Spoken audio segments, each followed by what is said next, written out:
안녕하십니까. 생방송 정치본색 시간입니다. 정치 현장의 생생한 이슈를 색다른 시각으로 분석해 보겠습니다. 진행을 맡은 저는 박원석입니다. 오늘 주제는 최근 다시 논란의 전면에 등장한 김건희 여사 얘기를 좀 해볼 텐데요. 함께 분석해 주실 전문가 두 분 소개시켜 드리겠습니다. 조선대 개공교수 정기남 교수님 참석하셨습니다. 안녕하세요. 네, 이종근 평론가 참석하셨습니다. 네, 안녕하십니까. 자, 최근에 중앙경찰학교 졸업식에 대통령이 방문을 하셨는데 이번에 이제 졸업생들을 상대로 한 그런 간담회를 현장에서 가졌어요. 근데 뒤늦게 알려진 바로는 동일한 시간에 김건희 여사도 그 졸업생들과 또 가족 일부를 포함해서 별도의 간담회를 가졌다. 이게 언뜻 잘 이해가 안 가는 상황이거든요. 사실은 그런 일정은 대통령의 일정이고 영부인은 이제 대통령을 수행해서 대통령과 함께 보통 행사에 참석하는 게 대체로 지금까지의 그런 관행이었는데 마치 이제 별도의 일정을 수행하듯이 그 대통령과 거의 동격의 그런 간담회를 진행했다. 이걸 둘러싸고 논란이 제기가 됐습니다. 그 나토 정상회담 때 이런저런 논란 이후에 한동안 김건희 여사가 두문불출하다가 최근에 다시 이렇게 논란의 전면에 등장하는 것 같은데 일단은 그 중앙경찰학교 졸업식에서의 김건희 여사의 단독 간담회 어떻게 보시는지 우리 이종훈 평론가님. 비난을 하거나 비판을 하려면 조금 정확하게 해야 된다는 생각이 들었어요. 뭐냐면 이겁니다. 몇 번에 해당하느냐 제가 사지선다를 한번 해볼게요. 1. 대통령의 배우자는 간담회를 해서는 안 된다. 이거냐? 아니면 2.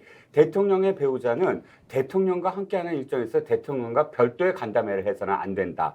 이거냐? 3.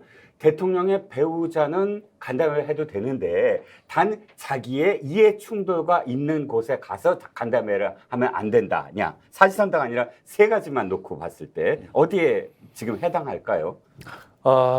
예. 그거 답하기 전에 저희가 주제 영상을 안 보고 지나갔습니다. 그렇군요. 주제 영상을 특별히 봐야 될 이슈인지 모르겠으나 아무튼 우리 이혜희 기자가 또 준비를 했기 때문에 주제 영상 보고 넘어가겠습니다. 생방송 정치본색, 오늘의 주제는 김건희 여사 논란 몰고 재등장입니다. 김건희 여사가 지난 19일 중앙경찰학교 졸업생들과 비공개 간담회를 열어 논란이 일었습니다. 윤희근 경찰청장은 그렇게까지 문제가 될 것이라고 예상하지 못했다고 밝혔는데요. 정치권에서는 김건희 여사 허위 학력, 경력 의혹에 대한 경찰 수사가 진행 중인데 경찰 관련 일정은 상식적이지 않다고 비판을 했습니다. 그러자 국민의힘에서 권성동 원내대표가 나섰는데요. 김정숙 여사와 비교를 하며 김건희 여사 일정 가지고 꼬투리 잡지 말라는 식의 얘기를 이어갔습니다. 김 여사는 감찰관도 없이 대통령실 안팎을 다스리는 걸까요? 오늘의 첫 번째 주제는 국민 정서 무시하는 여사님입니다. 앞서 이제 삼지선다죠. 사지선다로 질문을 주셨는데 글쎄요, 이게 뭐 정답이 있는 문제는 아닌 것 같아요. 법에 이건 하라, 이건 하지 말라 정해져 있는 게 아니고 그동안에 이제 관행이고 일종의 프로토콜이고 규범인데 저는 2번도 3번도 다 어색한 것 같습니다. 2번, 3번. 대통령과 동일한 일정을 수행하면서 동일한 동일한 대상에게 별도의 간담회를 한다. 이거 전에 없던 모습이고요. 이해충돌 문제 뭐 있을 수 있죠. 물론 이제 그 자리에서 이제 중앙경찰학교를 막 졸업한 졸업생들 데리고 앉아서 간담회한 게 뭐 그리 이해충돌이냐 이렇게 얘기할 수도 있지만 보기에 따라서는 지금 어떻게 보면 좀 흐지부지되고 있는 경찰 수사에 대한 일종의 뭐 보은의 표시? 근데 이런 논란도 나올 수 있잖아요. 우리 잠깐만 먼저 기회를 드리고 네네네. 우선 뭐 질문을 하셨으니까 저는 간담회 할 수 있다. 근데 1번은 통과. 1번은 통과. 두 번째, 그 대통령과 같은 시각에 따로 간다면은 적절치 못하다. 뭐 못한다가 아니라 부적절하다라는 거죠. 그리고 대통령의 어떤 의전상 관례도 사실 거의 없다. 세 번째, 특히 이해 충돌의 소지가 있는 경우는 피하는 게 바람직하다. 뭐 저는 이렇게 어떤 모범 답안 같은 걸 얘기를 하고 싶고요. 원칙적으로는 이해할 수 없는 김건희 여사의 비공개 경찰 격려 행사였다. 이렇게 좀 정리를 하고 시작할 수 있을 것 같습니다. 근데 어쨌든 교수님께서 말씀하시는 건 적절하지 못하다 이거지. 그렇게 해서 절대 안 돼. 이건 불법적이고 위헌적이야. 여기까지는 아니잖아요. 그런 건 아니죠. 아니 그런 거는 없어요. 정해져 있는 게 없습니다. 그런데 야당에서 비판은 너무 심하다는 거예요. 저는 그 정도가 심하다. 자, 2번부터 그럼 제가 생각을 해보죠. 그러면 대통령이 하는 행사에 별도의 간담회 가져서는 안 된다? 이건 아니잖아요. 예를 들자면 네. 거기에 이런 형식이었어요. 보니까 일단 졸업생들 중에 스토리가 있고 정말 뭐 격려해야 되고 또 뭐 성적이 좋고 이런 그런 그 졸업생들과 가족들을 중심으로 해서 대통령이 격려한 것 같아요. 간담회에. 그리고 김건희 여사가 만난 그 졸업생들은 여성 경찰들이었고 청년 뭐 또 청년도 일부 있지 않았나요? 아니요. 청년 경찰을 만난다라고 이렇게 얘기하다 보니까 그렇게 됐지만 그 안에는 여성 경찰관만 네. 만났어요.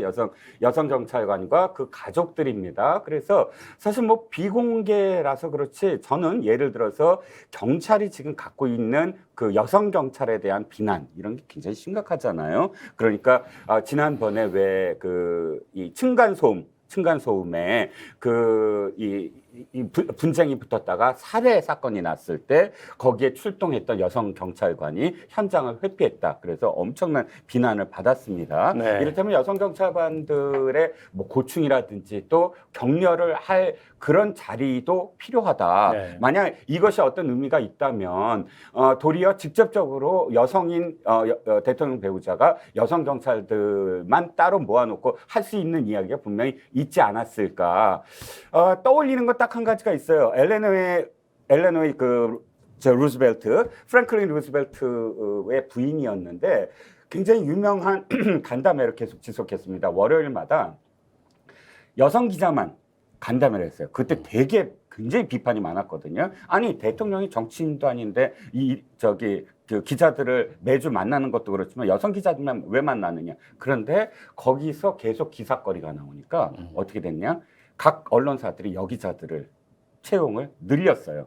즉 그 당시까지만 해도 1930년대 중반이었는데 여기자들이 그렇게 많지 않았는데 저는 그게 순기능이었다고 생각을 하거든요. 이를테면 의미가 전혀 없지 않았다. 부적절함도 조금 해소될 수 있는 어떤 영역이 있었다는 것이고요. 3번 이해충돌 적절하지 아니한 부분은 저도 동의합니다. 하지만 앵커께서 정리해 주셨어요. 즉 진짜 이해충돌이라고 한다면 실제 수사를 할 수 있는 정도의 그런 상황인데 지금 갓 중앙경찰학교에 나온 사람들을 격려하러 가는 자리마저도 가지 말라 하는 건 이해충돌의 범위를 너무 벗어난 게 아니냐. 너무 가혹하다라고 생각을 하거든요. 그래서 전체적으로 저는 이거 부적절해 보입니다 라고 이야기는 할 수 있어도 이거는 정말 말도 안 되고 뭐 대통령을 휘어잡아서 자기 마음대로 하는 악독한 배우자상 이런 식으로 이미지를 끌고 가는 건 너무 과대하다. 그건 좀 더 나간 얘기고요. 적절한 저는 비판이 제기되고 있다고 봐요. 첫 번째, 김건희 여사가 경찰학교 졸업식에 갈 수도 있다. 뭐 격려 차원에서. 좀 전에 얘기했던 여성 경찰이든 뭐 청년 경찰이든 졸업생들 얼마든지 격려할 수 있는 것이죠. 그러나 갔을 때 역할과 관련해서는 저는 의례적인 어떤 박수를 쳐준다든지 대통령의 어떤 행사를 지켜봐 준다든지 이 참석만으로도 큰 의미 부여를 할 수가 있는 것이거든요. 근데 대통령 배우자는 권한과 자격이 없어요. 무슨 의미냐면 김건희 여사가 직접 여성 경찰들에게 흉장을 달아줬어요. 남성 경찰들은 윤석열 대통령이. 이거 어떻게 보면은 자칫 좀 오해하면요. 대통령과 부통령이 무슨 각각의 역할을 하고 있는 것처럼 비칠 수도 있는 거예요. 자, 그 다음에 두 번째. 아니, 공개 간담회 왜 못합니까? 간담회를 왜 비공개로 할 이유는 저는 없다고 봐요. 근데 또 간담회를 비공개로 했다는 것이고요. 또 어제 이제 재밌는 얘기가 윤희근 경찰청장이 국회에 나와서 무슨 얘기를 했냐면, 자, 대통령께서 간담회를 하는데 마땅히 김건희 여사가 딱히 할 일이 없어서 그 경찰들과의 간담회를 조직했다. 이렇게 논란이 될 줄 몰랐다. 뭐 결국은 경찰들이 뭐 시간 때우기용 간담회를 하는 겁니까? 뭐 그런 의미에서 저는 김건희 여사의 행보 자체가 경찰관들을 격려하고 뭐 어떤 뭐랄까 사기를 북돋아 주려고 하는 의도는 좋았지만 그 구체적인 행동으로 이게 이어지면서 대단히 부적절했다는 논란이 지금 제기될 수밖에 없는 상황이고요. 가뜩이나 간담회를 할 거였으면 공개적으로 간담회를 하는 게 저는 합당했다고 보여집니다. 자, 그러면은 조금 다른 각도에서 그 사안에 대해서는 보는 관점에 따라서 이게 부적절했느냐라는 정도의 비판이 합당한 건가? 있어서는 안 될 일이 일어났다라는 강도 높은 이제 비판이 합당하다. 그건 지켜보시는 또 시청자들께서 판단하실 문제라고 보고요. 아무튼 어색한 건 맞습니다. 그러니까 이전에 영부인들한테서 잘 보지 못했던 모습 이런 걸 이제 보게 되고 그게 이른바 이제 야당이나 또 언론에서 여러 가지 비판의 소재가 되는데 이제 문제는 이런 거죠. 김건희 여사의 이런 공개적인 행보. 그러니까 사실은 나토 정상회담 가기 전에 굉장히 활발한 공개적인 행보를 했어요. 근데 그게 대통령 지지율 하락과 맞물려서 이게 좀 아닌가 보다. 그리고 이제 제2부속실을 설치해야 되는 거 아니냐. 저렇게 이제 공개 행보하다가 실수하거나 이런 거 자꾸 노출이 되고 사적 수행 또 사적 채용 이런 논란에 자꾸 휘말리니까 그걸 의식해서인지 한동안 잠잠했는데 다시 이제 공개 행보에 나서는 거 아니냐. 이제 이런 그 지적이 있어요. 그래서 과연 이 김건희 여사의 이런 공개적인 행보가 물론 대통령 영부인이 아무 역할을 안 할 수가 없습니다. 대통령 영부인의 몫에 그런 역할이 있어요. 역대 영부인들의 역할을 보면 이제 그런 역할을 넘어서서 지금 이런 지적이 나온 것 같은 공개 행보를 하는 게 과연 이 정부의 지지율이나 또 대통령실의 이미지 관리, 대통령의 이미지 관리 측면에서 도움이 되느냐. 가뜩이나 김건희 여사와 관련된 여러 가지 논란들이 지금 해소가 안 되고 있습니다. 최근에도 이제 국민대 논문과 관련돼서 논란이 재점화되고 있는데 이 대목에 대해서는 어떻게 보십니까? 저는 김건희 여사가 대통령 배우자로서의 할 수 있는 충분한 역할은 있다고 보여집니다. 이를테면 좀 대단히 원론적인 얘기겠습니다만 여성 권익, 무슨 성평등 실현 이런 관련된 행사에 참석할 수도 있고요. 저는 이번에 그 엄청난 수해 때문에 그 피해를 우리 국민이 입었지 않습니까? 수해 현장에 가서 또 그분들을 위로하고 또 격려하는 활동도 저는 할 수 있다고 봐요. 뭔가 대통령이 가지 못하고 역할하지 못하는 것을 별도로 찾아내서 조용하게 본인의 역할을 묵묵히 하는 모습을 보여준다면 김건희 여사 행보가 뭐가 문제가 되겠어요? 오히려 잔잔한 감동이 저는 있을 거라고 봐요. 자, 일례로 좀 더 나아가서 지난 휴가 시즌에 이를테면 윤석열 대통령과 함께 연극을 관람하고 배우들을 격려해주는 뒤풀이까지 했단 말이에요. 이런 일정 저는 얼마든지 할 수 있다고 보여집니다. 소탈한 대통령 내외의 이미지가 보여줄 수 있단 말이에요. 네. 물론 정무적으로 펠로시 하원 의장이 왔는데 네. 하원 의장은 안 만나고 그런 휴가 뒤풀이하고 있냐라는 비판은 받았지만 그 행보만 잘라놓고 보면 얼마든지 가능한 영역이라고 보는 거예요. 그런 의미에서 어떤 대통령 배우자의 행보가 제한돼야 한다는 얘기가 아니라 뭔가 좀 지난 12월 26일 대통령 후보 시절에 뭔가 조용한 내조를 약속했단 말이에요. 오히려 마음가짐과 태도는 지난 12월 26일에 그런 태도로 돌아가라는 겁니다.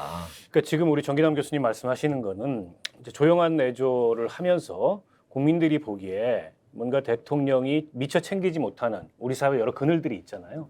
그런데 영부인의 역할을 수행한다면 이제 이런 비판도 없어질 거고 이미지도 개선될 텐데, 근데 이제 국민들이 보기에는 또 언론에서 보기에는 이제 그런 방향의 내조가 아니라 좀 나댄다. 근데 이런 비판이 있거든요. 근데 과연 이게 도움이 되겠는가? 정무적으로 어떻게 보십니까? 글쎄요, 그건 도움이 된다 안 된다라는 건 좀 다른 문제일 것 같고요. 제 생각부터 다시 정리를 좀 하면 아까 정기남 교수님 왜 비공개로 했느냐라는 부분부터 조금 말씀을 드리면 공개 행보하지 말래매요. 공개 아니 너무 이렇게 나대지 말래매요. 그거하고 좀 다른 아니 얘기인데. 그러니까 네. 어차피 거기서 이 비공개로 할 정도의 무슨 고위급 무슨 간부들만 따로 만나서 한 것도 아니고 실제로 여성 경찰들만 만났다고 합니다. 그래서 조용히 여성 경찰들을 격려했다라는 차원으로 비공개로 했다고 한다면 공개하지 않는 것이 큰 문제가 되지 않는다고 생각을 하고요. 다시 이제 돌아오죠. 저는 프로토콜이라고 말씀하셨지만 법으로 규정된 게 없잖아요. 왜냐하면 이게 공직이 아니니까. 그럼 어디까지 하면 나대는 거고 어디까지 하면 안 나대는 거냐? 종이 한 장 차이예요. 그 종이 차이는 뭐냐면 지지율이거든요. 저는 거꾸로 생각을 해요. 김정숙 여사 문재인 대통령 돌아보죠. 나댄다와 활발하다. 이 종이 한 장 차이였어요.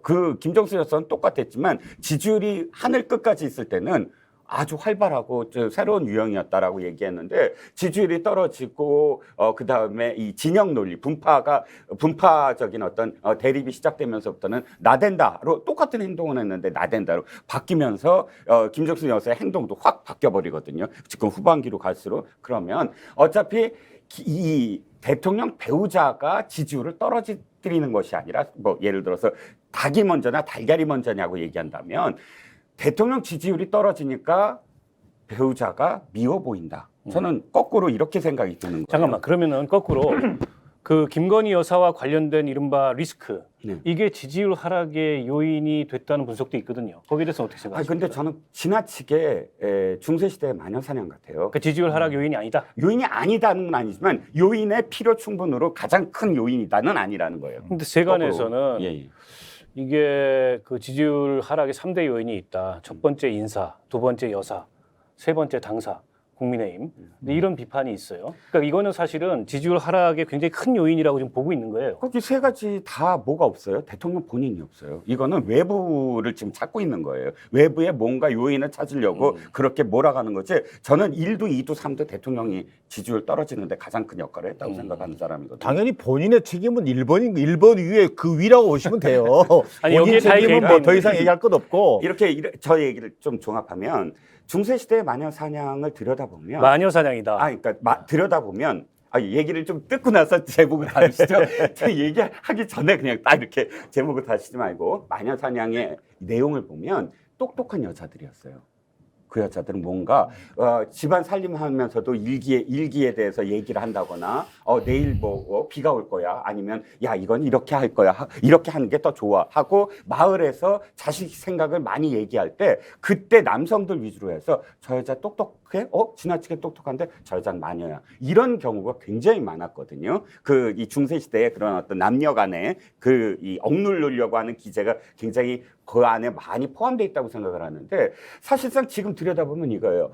87년 체제 이후에 첫 번째 등장한 40대 당시에 이제 어쨌든 만으로 49세였으니까 40대 그리고 자신의 일을 가진 첫 번째 직업 여성이 배우자가 된 거예요. 이건 전에 없었어요. 물론 이호 여사가 전문직이었지만 이호 여사는 석사까지 외국에서 석사까지 받았지만 사회운동가와 내가 돈을 벌고 비즈니스를 하는 사업을 하는 것과는 좀 다르지 않겠습니까? 그러면 이 상당히 다른 어떤 역할을 우리가 기대할 수 있다. 지금까지 워낙에 우리나라는 영부인 그럼 내조형, 전업주부형 이런 그리고 외조를 하더라도 억제해야 돼. 그리고 나서면 안 돼. 이건 굉장히 억압적인 기제라고 저는 생각을 하거든요. 물론 제가 김건희 여사한테 전혀 문제가 없다라고 단언하는 건 아니지만 그러나 너무 지나치게 경선 대선 때 완전히 난도질한 그 상황을 그대로 연결시키는 필요 이상으로 너무 많은 비난이 쏟아지고 있다라는 겁니다. 네, 좋은 지적인데요.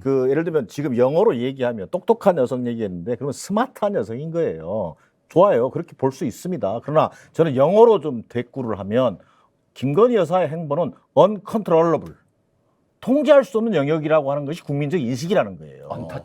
언터처블도 있겠죠. 그럼 언터처블은 더 심한 표현이 되겠죠. 이게 대통령도 컨트롤하지 못하는 여사의 행보 아닌가라고 하는 게 국민적 인식이란 말이에요. 자, 대표적인 게 뭡니까? 아니, 지인을 1호기에 태워요. 또 이를테면 과거 자신이 운영하던 업체 사람들을 대통령실에 채용했다는 의혹까지 제기돼요. 자, 뭔가 과거에는 보기 어려운 유형인 거예요. 또 대통령 부부와 친분을 사칭하면서 이권에 개입한다는 건진법사 문제가 제기돼요.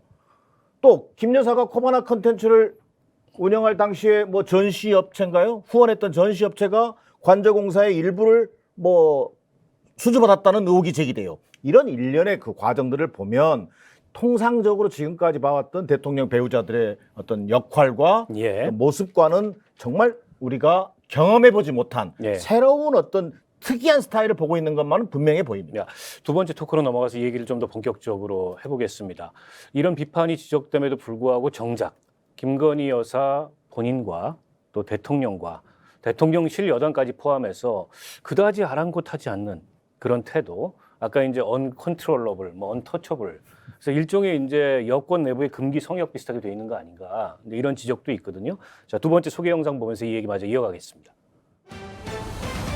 두 번째 주제는 김 여사의 민심 독해법입니다. 민주당은 대통령 관저 리모델링 공사 특혜 의혹에 대해서 국정조사를 계속 요구하고 있습니다.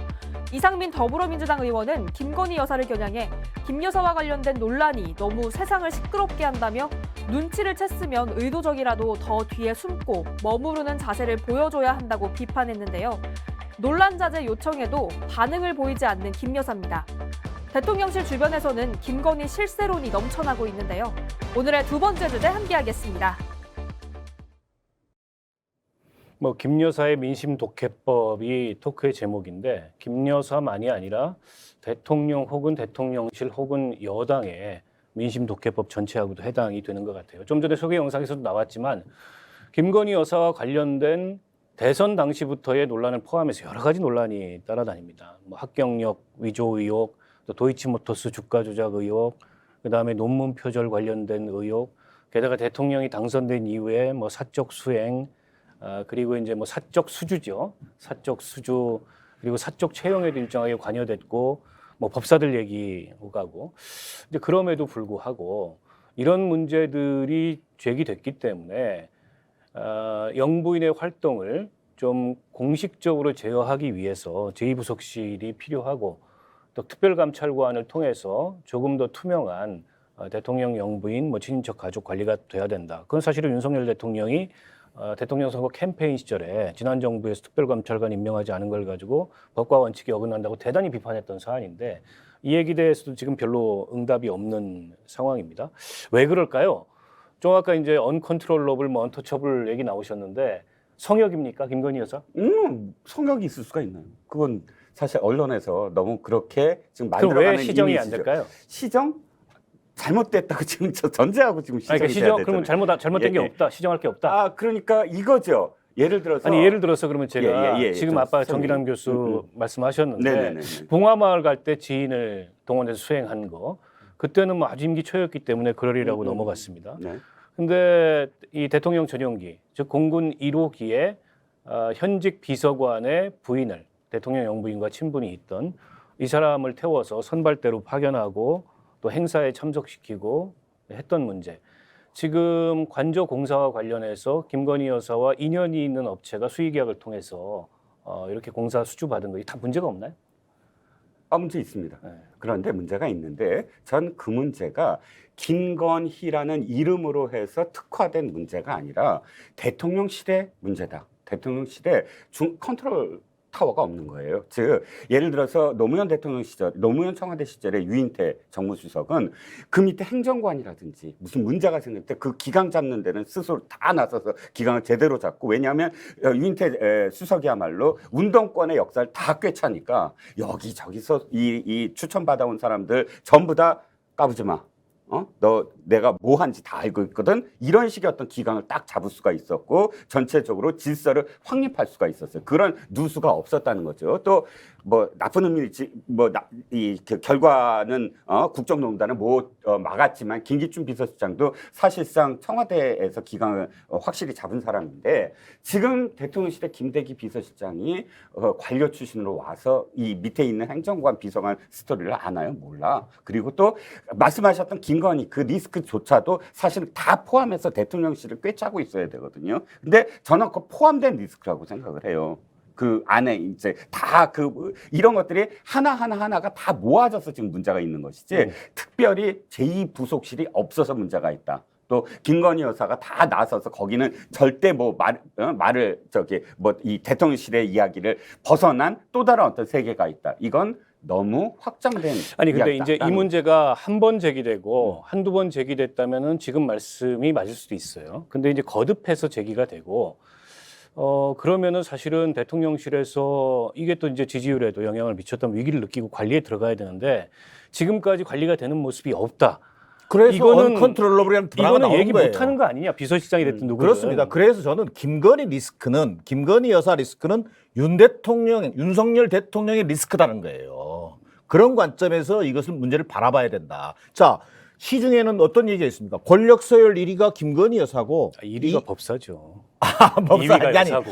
이게 이제 어차피 시중에 도는 소문은 그래요. 시중에 그렇죠. 나오는 게 소문이라고 아니, 전제하고 하셔야 됩니다. 민주당에서도 그런 주장을 했죠. 이를테면 권력 서열 1위 김건희 여사, 2위 한동훈 장관, 3위 윤석열 대통령의 이야기가 있단 말이에요. 자, 그 얘기가 사실관계에 부합한 얘기든 아니든 왜 이런 얘기들이 회자되냐는 거예요. 이것은 다시 말하면 대통령의 리더십을 떨어뜨리는 역할을 하고 있는 거예요. 자, 이런 문제를 이 정도 이제 그런데 이게 어느 정도 좀 나토 정상회담 이후 그 비선 뭐 수행 논란 이후에 좀 약간은 잠잠했단 말이에요. 근데 최근에 이제 경찰학교 이 행보를 통해서 나타난 건데 저는 두 가지 관점에서 봐야 된다는 거예요. 이 문제를 자 김건희 여사 문제는 우리가 어떻게 할 수 있는 문제가 아니고 대통령실 참모들이 역할을 못해서가 아니라 두 가지 관점에서 접근해야 한다고 생각해요. 첫 번째는 거듭되는 이런 어떤 행보에 대한 자중자애가 필요하다. 앞서 얘기했던 것처럼 행보를 하지 마라가 아니라 조용한 행보, 또 뭔가 롤 모델을 찾을 필요가 있어요. 뭐 예를 들면 미국의 질 바이든 여사가 됐든 뭐 프랑스의 뭐 브리짓 마크롱 여사가 됐든 이런 분들의 역할 속에서 한번 자기 롤 모델을 찾아갈 필요가 있고 그 기조 자체는 자중자애하면서 조용한 내조를 고민해 보는 겁니다. 두 번째, 태도는 사람의 태도는 잘 안 바뀝니다. 우리가 세 살 버릇 80까지 간다고 하잖아요. 그건 사람이 그만큼 안 바뀐다는 얘기예요. 그것을 가능케 하는 게 뭡니까? 결국은 저는 제도라고 보는 거예요. 제도와 시스템이라는 겁니다. 자, 제2부속실 폐지했어요. 폐지의 그 큰 줄기에 대해서는 국민들 동의할 수 있었어요. 자, 그러나 그 기능 자체가 심각하게 문제가 되고 있다면 그 기능을 복원할 필요가 있는 것이고 또 앞서 앵커께서도 얘기했습니다만 특별감찰관도 자 6년째 공석 중입니다. 네. 이걸 핑퐁 칠 문제가 아니라 네. 오히려 대통령의 국정 운영을 원활하게 끌고 가는 한 차원에서라도 네. 특별감찰관을 대통령이 의지를 가지고 국회에 추천해달라라는 요구도 하는 것이고 네. 그걸 통해서 더 큰 문제가 되지 않도록 소위 이른바 호미로 막을 수 있는 일을 가래로 못 막는 사태가 오지 않도록 대통령과 여당이 그런 역할을 함으로 해서 뭔가 제도 네. 시스템으로 보완할 필요가 네. 있다는 생각이 듭니다. 특별감찰관 문제는 진도가 조금 나갔어요. 지난 이제 국회의장단 면담 때 국회에서 임명해주면 언제라도 하겠다. 이게 이제 대통령의 메시지였고 지금 여야 사이에 약간의 이제 핑퐁이 있는데 여당에서는 북한 재단 이사 임명과 동시에 이걸 하자. 근데 야당에서는 뭐 조건부로 그런 얘기를 하냐. 빨리 해야지. 그러니까 이건 조만간 아마 어떤 진전이 있을 것 같은데 지금 민주당에서 이제 두 가지 이 김건희 여사와 관련된 의제를 쟁점화시키고 있습니다. 하나는 이른바 이제 사적 채용 그리고 사적 수주와 관련된 국정조사를 하자. 그래서 국정조사 수집 요구서를 야당 의원, 민주당만이 아니고 다른 야당들까지 포함해서 175명의 서명을 통해서 발의를 했고요. 또 한 가지가 이제 아직 민주당의 당론은 아닌데 김용민 의원 등등이 특검법을 통해서 특검을 하자. 그래서 김건희 여사의 합격력 위조 의혹과 또 주가 조작, 도이치모터스 이게 제대로 수사가 안 돼 있으니까 이걸 특검으로 수사하자. 두 가지 발의를 했는데 오늘 나온 보도를 보니까는 특검법을 당론화할 수도 있다. 뭐 이런 얘기가 있습니다. 어떻게 전망을 하세요? 될 것 같습니까? 제가 볼 때는 물론 두 가지 다? 이제 국정조사 부분도 있고 또 특검이 있습니다만 지금 민주당이 소위 이른바 169석의 거대 야당입니다. 네. 나름대로 당론을 결정하고 집행을 하면 할 수 있는 상황이죠. 네. 그럼에도 불구하고 정당이라는 게 결국은 국민 여론을 어떻든 간에 잘 천착해 가면서 그 어떤 의사결정들을 하는 것 아니겠습니까? 저는 이런 그 국조와 특검이라고 하는 것은 지금 여당, 정부 여당이 이런 어떤 김건희 여사 리스크 문제에 대해서 어떤 그 태도적인 측면이라든가 제도적인 측면에서 진일보한 어떤 그 전향적인 조치를 하지 않으면 민주당 입장에서는 그 길로 갈 수밖에 없다고 저는 보여져요. 갈 수밖에 그것이 없다. 국정 운영이 그나마 좀 정상적으로 돌아갈 수 있도록 하기 위한 하나의 방편이라고 보기 때문인 것이죠. 예. 이걸 정치 공세를 볼 것이 아니라 오히려 저는 국조, 특검 이전에 대통령실과 정부 여당이 오히려 적극적인 조치를 통해서 이 문제를 해결하겠다. 그리고 전향적으로 문제를 풀겠다라고 하는 입장을 보여주는 것이 더 중요한 시점이라고 보여집니다. 자, 국정조사 특검을 안 하려면 지금 말씀은 스스로 좀 결자 해지에 나서야 된다. 지금까지 뭐 사적 채용 논란, 그다음에 대통령실 관저공사 수주 논란 이런 거 있었는데 투명하게 좀 대통령실에서 이 문제 공개하고 최근에 이제 뭐 건진법사 관련해서 이권 개입한다 그래서 대통령실에서 조사에 들어가겠다 이런 발표가 있었어요. 그럼 조사 결과도 좀 발표하고 그리고 김건희 여사 행보를 의식해서 뭐 제2부속실이 됐든 특별감찰관이 됐든 지금 어쨌든 여론에서 지적되는 부분들 수용해가지고 그걸 인정하고 이러면은 뭐 굳이 국정조사 특검 갈 일이 아닌데 그걸 계속 거부한다면 어쩔 수 없는 거 아니냐. 이게 이제 민주당의 입장인 것 같아요. 이게 정당하다고 보십니까? 세 가지 다 한들 민주당이 그걸 철회할까요? 민주당은 저는 정치 공세라고 봅니다. 아마도 이 북한 어민 문제라든지 어민 북송 문제라든지 또는 서해 공무원 피살 사건과 관련돼서 아마 국정조사를 요구하게 될 거예요. 여당이 또 검찰 수사 결과도 나올 테고 거기를 대비해서 가장 극단적인 국정조사에 서로 간에 어떤 그 카드로서 지금 내민 것 같아요. 뭘 한들 그걸 되돌릴 이유가 저는 민주당이 없어 보이고요. 네. 특검법 자체는 좀 정치적인 저는 이 정치공학적인 이 논평을 할게요. 특검법 발의하시는 모든 민주당 의원들은 국민 앞에 사과부터 하셔라. 엎드려서 사과하고 나서 특검법을 논의하셔라. 지금 도이치모터스 사건부터 시작을 해서 김건희 여사에 대해서 2019년 검찰총장 청문회 때 이 문제를 제기한 건 김진태 지금 강원지사를 포함해서 당시 국민의힘 법사위 의원들이었어요. 그렇죠. 장제원 의원. 장제원 예. 의원도 야 이게 어떻게 된 거냐 뭐 해서 의혹도 제기하고 했어요. 그때 민주당 법사위를 포함해서 민주당이 뭐라고 했는지 저는 다 기억을 하거든요. 도이치모터스 사건. 적극 방어했죠. 도이치모터스 사건이 어떻게 되고 그거 경찰에서 다 이미 검찰에서 다 했는데 아무것도 안 나온 것을 갖고 정치 공세를 한다는 김종민 의원부터 시작을 해서 그 혁혁한 정말 그걸 막아내는데 사실은 이게 우리나라 정치가 이렇게 되고 있어요.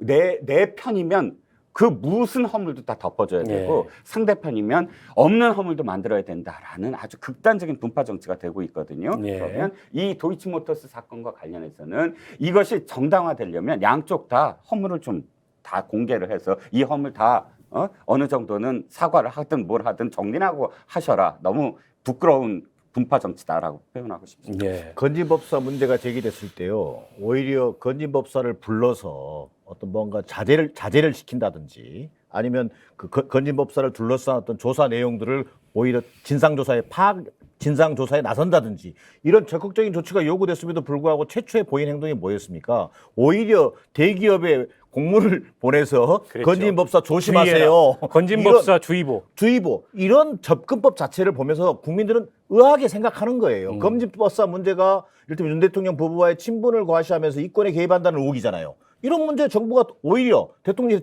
먼저 나서서 진상조사에 나서야 되는 거고요. 또 마찬가지입니다. 김건희 여사 지인업체 관저공사 특혜 의혹, 자 우리가 자체조사하겠다.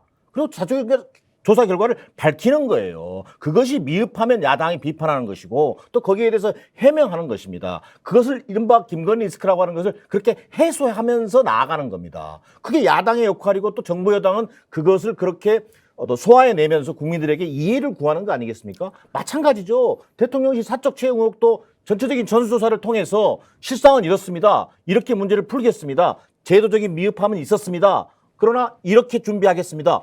이렇게 나가는 모습을 왜 보이지 않고 뭐가 무서워서 의혹이 제기되면은 이건 보안 사항입니다.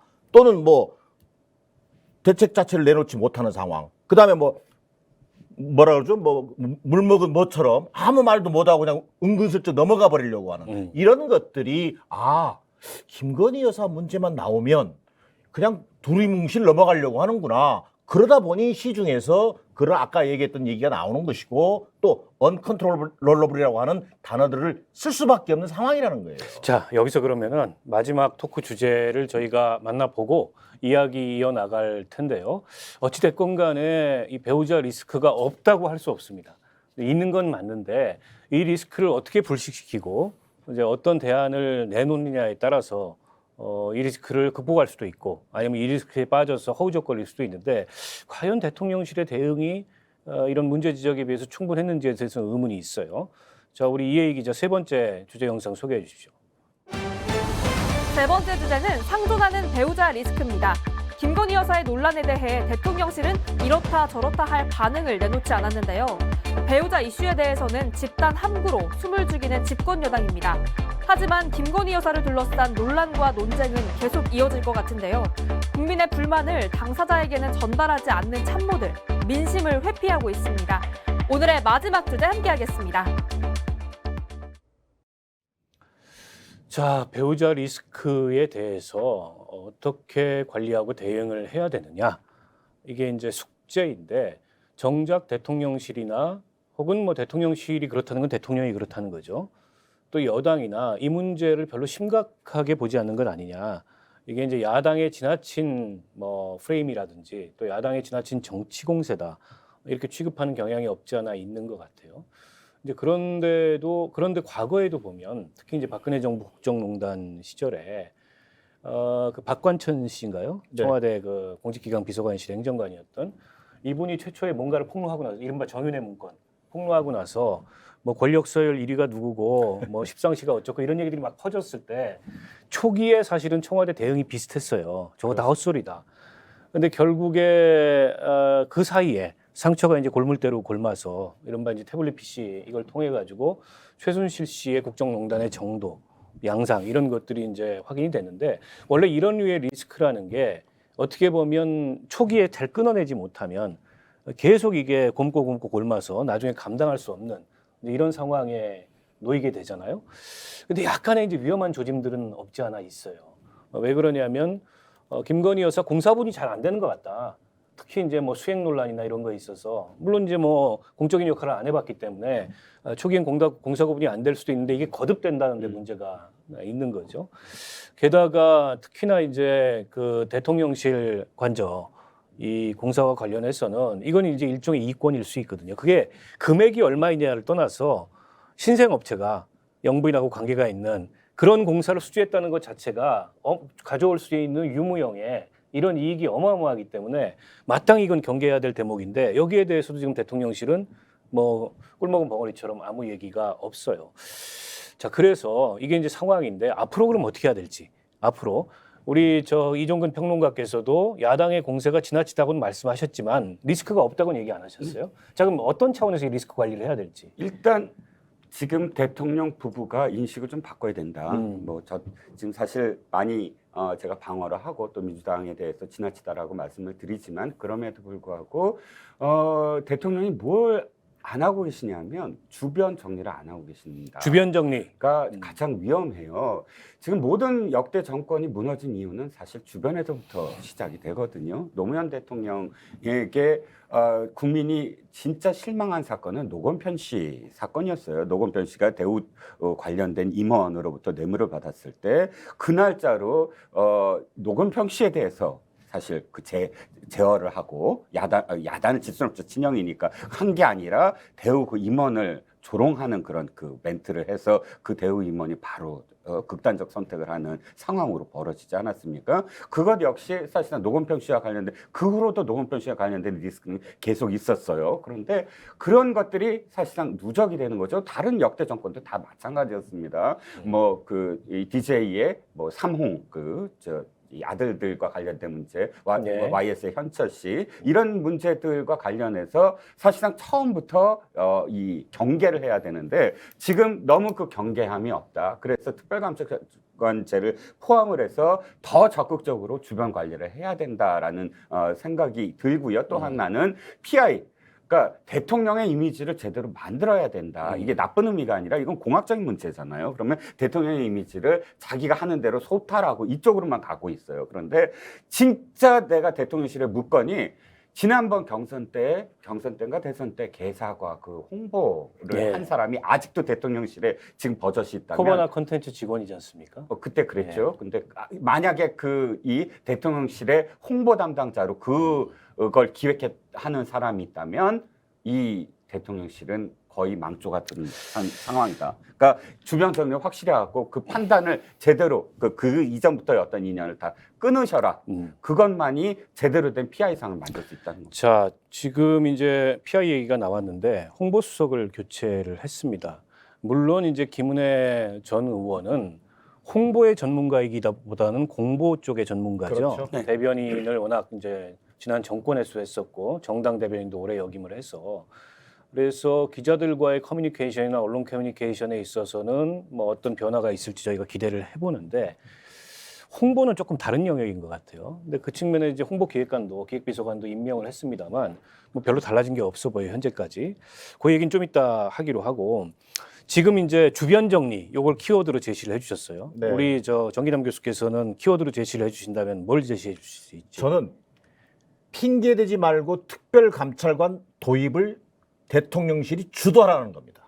바로 해라. 바로 해라. 감찰관 도입을. 핑계 대지 말고 네. 국힘에 핑계 대지 마시고 왜 그러냐면 시간 끌고 주저할 이유가 없다고 봐요. 네. 자, 윤석열 대통령에게는 약간 부담스러운 특별감찰관일 수 있어요. 그렇죠. 내부 감시자를 두는 내부 거니까. 감찰을 두는 거니까 오히려 그러나 더 큰 일을 막을 수 있는 하나의 해법이 될 수가 있다. 이전 정부가 뭐 했느니 안 했는지 뭐 여기는 조건을 다는 모습보다는 윤석열 대통령이 가진 장점이 뭡니까? 자, 공정과 상식이라고 하는 가치를 내걸고 대통령이 되신 분 아니에요. 자, 국민적 요구에 부합하게 자, 대통령실의 문제와 관련해서 특별감찰관 제도 시급히 국회에 추천해 주십시오. 라고 문제를 풀고 이 문제를 주도적으로 풀고 가라는 겁니다. 그걸 통해서만이 대통령실의 기강 확립 또 불필요한 의혹 차단 이런 것들을 해낼 수 있을 걸로 보여집니다. 특별감찰관 도입이 어쨌든 이 리스크를 관리할 수 있는 그런 키워드다 이렇게 말씀을 해주셨고, 자 일단 이제 여당의 문제인데요. 통상에 이런 일이 있으면 대통령실 내에서는 사실 대통령한테 얘기 잘 못하잖아요. 눈치도 보이고. 네. 근데 이럴 때 이제 여당이 역할을 하고 쓴소리를 하는 거지 않습니까? 근데 이제 국민의힘이 지금 뭐 자중질환에 빠져 있어서 제대로 된 이 여당 역할을 못 하고 있는 건 사실인데, 여당에서 누구 하나 이 영부인 리스크 관리하셔야 됩니다. 이런 직언을 하는 사람이 없었던 것 같아요. 지금 이 시간까지. 없죠. 이거 좀 문제 있는 거 아닙니까? 문제 있습니다. 네. 문제 있고요. 지금 저는 이 문제가 제대로 된 윤회관이 없다. 아, 윤핵관들이 그냥 무늬만 윤핵관이다. 무늬만 윤회관이다. 진짜 제대로 된 윤회관이라면 지금 박 의원 말씀하신 대로 쓴소리를 할 수 있어야 당장 되는데. 가서, 왜냐하면 핵관이니까 갈 수 있어요. 그러다 잘리면. 그 잘리면 잘리면 다른 역할 하는 거예요. 그러다 아니 의원이 뭐 잘려봤자 어떻게 되겠어요? 아니 정치적으로 잘리면. 아, 제가요, 좀 약간 여당 한마디만 하면요. 예. 대통령 후보 부인의 선거운동을 총괄하는 역할을 한 적이 있어요. 음. 근데 일정을 왜 이런 식으로 짜냐 하면서 저한테 직접 1시간 동안 한마디로 우리 속된 표현으로 깨는 거예요. 선거운동을 이런 식으로 하면 되겠냐? 효과가 있겠냐? 선거 경험도 없는 대통령 후보자의 배우자에 불과해요. 예. 그러면서 마지막 1시간 동안 그 지천을 주더니 네. 마지막 결론이 뭔지 아십니까? 심할서 쓰라고 하세요. 담당자 찾아서 심할서 써오라고 하세요. 네. 그래서 제가 뭐라고 한줄 아세요? 알았습니까? 뭐라고 했냐면요. 자, 심할서 필요하면 나한테 받으러 오라고 그래라. 저한테 받으러 오세요. 심할서 쓰려면. 아니, 이를테면 제가 지금 자찬하자는 얘기가 아니라 뭔가 대통령 참모들 중에 김건희 여사 문제가 이제 앞서 한번 얘기했습니다만 이건 얼마든지 호미로 막을 수 있는 일을 갖다가 가래로 못 막는 사태로 번질 수 있습니다. 라고 직언하고 대통령을 실질적으로 움직일 수 있는 그런 참모 기능이 지금 필요한 시점이죠. 그러니까 윤핵관들이나 윤핵관 호소인들, 윤핵관 워너비들은 엄청 많은데, 진짜 어쨌든 이런 리스크를 사전에 경보음을 내면서 이 정부의 국정 운영을 성공시키기 위해서 사심 없이 직언을 하는 그런 핵관이 진짜 없다. 아니, 평론가들 중에 그런 분들 많은데 그런 분들 좀 핵관으로 아니니까 쓰시면 좋을 것 같아요. 핵관이 아니니까 지금 여기서 평론하고 있죠. 그러니까 지금 안타깝습니다. 핵관들이 이런 식이에요. 아, 내가 지금 이 얘기를 해주는데 이건 대통령 뜻이거든. 이런 걸 하는 게 핵관인 아니 줄 혹시 알아. 대통령이 직언을 안 받아들이는 스타일임을 아, 핵관들이 간파하고 아이, 그건 아니겠죠. 괜히 얘기했다 잘리니 얘기하지 아니, 말자 이런 거 아닐까요? 그 정도급의 핵관들밖에 없다는 거예요. 진짜 핵관은 그러니까 그이 목을 걸고 해야 되는데. 사람들한테 아 내가 대통령 뜻이거든 이런 거 안 해. 아니 진짜 찾아갖고 이 얘기 저 얘기 하면서 세상 민심이 이렇다라고 얘기하는 사람이 진짜 핵관이지. 안 그래요? 선거 때 여권 관계자였던 분이요. 이런 말씀을 하시더라고요. 나토 정상회담을 기점으로 김건희 여사 리스크가 끝났다. 터질 겁니다. 아, 터질 거다? 겁니다. 아. 이렇게 예측을 하더라고요. 그때부터 시작할 그때부터 거라고? 시작될 겁니다. 본격적으로. 자, 어느 정도 예측이 된다는 얘기예요. 그러면 아니 그걸 당연히 건의해야 될 거 아니냐. 그랬더니 아닙니다. 일단 문제가 터지고 난 뒤에 그때 얘기하시죠.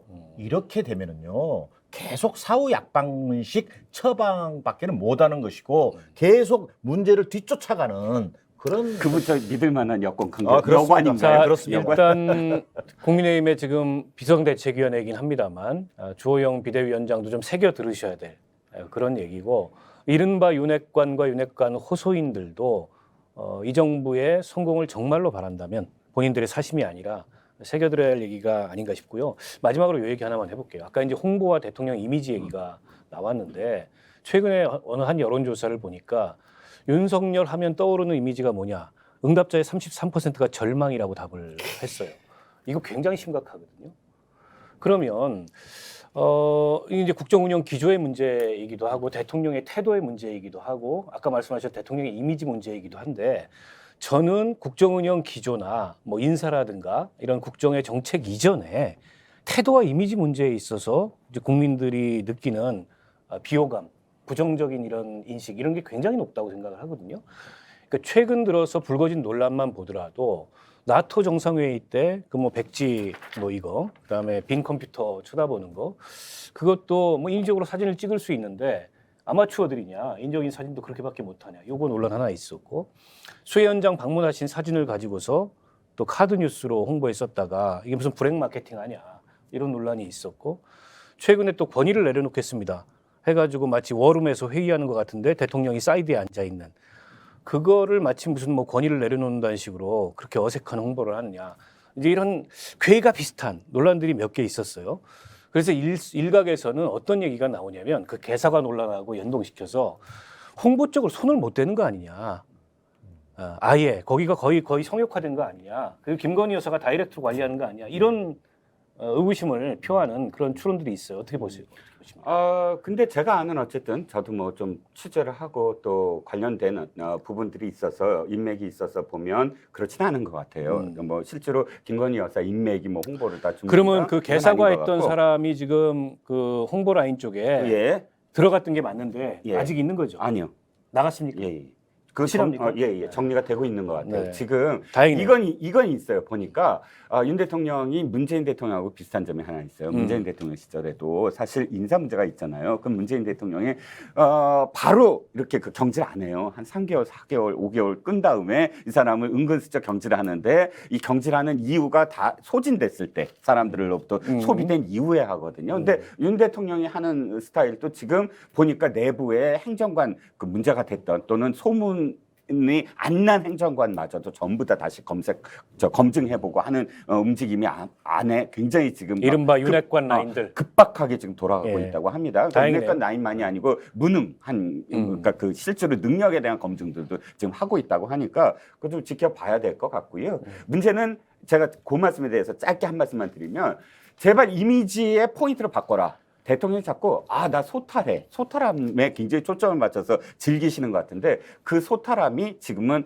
권위 없음으로 완전히 환치가 됐다라는 그러니까 이 대통령의 이미지와 관련된 포인트를 제대로 짚어줄 전문가를 기용을 하셔라. 전문가를 기용하셔라. 예. 우리 이종근 평론가께서 대통령의 향후 PI를 한마디로 키워드로 주신다면 저요? 네.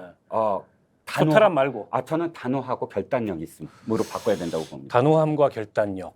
자 그러면은 중요한 뭐 덕목이라고 보고요. 그것도 필요하고 저는 우선은 자세의 변화입니다. 국민의 민심을 받아들이는 태도를 보여주는 겁니다. 근데 지금 국민들이 왜 이렇게 아까 그런 여론조사 결과가 나오냐면요.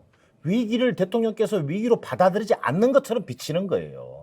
정말 이 위기를 받아들이는 진정한 모습과 더불어서 거기에 부합하는 이른바 국정운영 기조의 대대적 쇄신, 전환 이런 것들을 하겠다라고 하는 모습을 보고 싶은 거예요. 그 다음에 이어서 나오는 것이 이를테면 좀 전에 뭐 여러 가지 대통령실의 전문가 기용도 중요하겠습니다. 저는 폭넓은 인재 등용.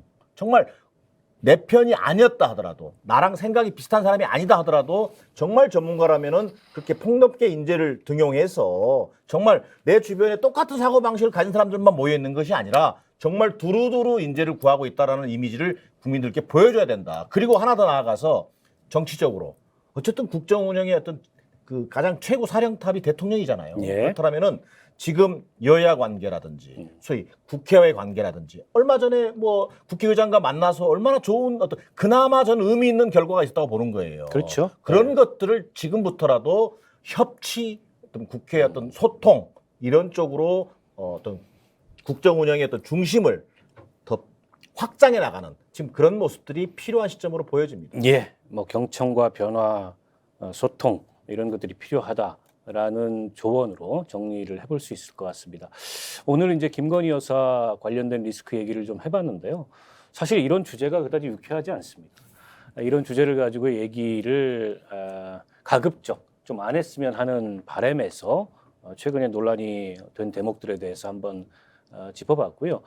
어쨌든 말씀 주셨듯이 대통령 100일 기자간담회와 또 이어진 국회의장단 면담을 통해서 조금씩 어쨌든 변화의 모습이 보이고 있어요. 국민들 지금 성에는 차는지 모르겠습니다만 이런 어떤 변화의 속도, 변화의 폭 이런 것들이 조금은 더 빨라지고 넓어지기를 기대하면서 오늘 정치본색 시간 이상으로 마치겠습니다. 두 분 감사합니다.